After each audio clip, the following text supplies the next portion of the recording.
y a deux faces dans la vie d'un comédien. Il y a le comédien avant le succès. Moi, j'aime bien voir le comédien quand il est arrivé et j'aime bien le voir une fois qu'il doit gérer le succès. Moi, je vois des gens, ils pètent. Tu les vois quand ils sont pas connus.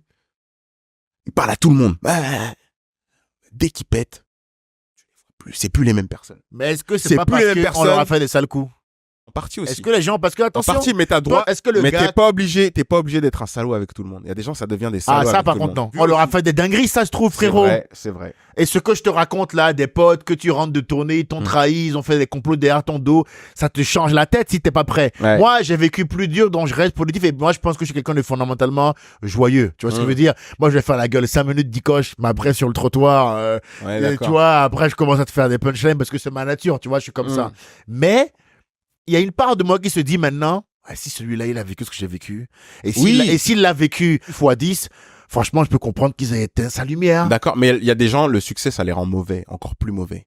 Il y a des gens maintenant, ils sont bons, ils ont vécu des saloperies, et ils filtrent. Ces gens. Et puis après, il y a des gens qui sont bons, et ça c'est les meilleurs, et qui sont encore bons après quand ils sont, mais ça c'est très dur. C'est dur, hein. C'est très dur. C'est dur, hein. Et en fait, garder sa lumière aussi, c'est difficile.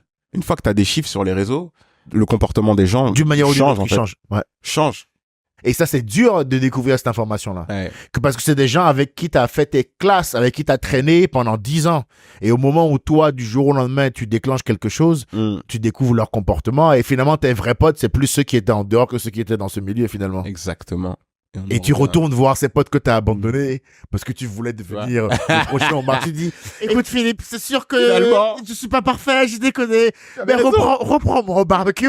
C'est vrai, hein. Moi, je suis retourné voir ces potes-là, j'ai reprenais moi au barbecue, les gars, parce qu'en fait, vous aviez raison. C'est pas dans ce milieu que je serais épanoui. Je vais réussir, c'est mon travail, mais en dehors, j'ai besoin de vous.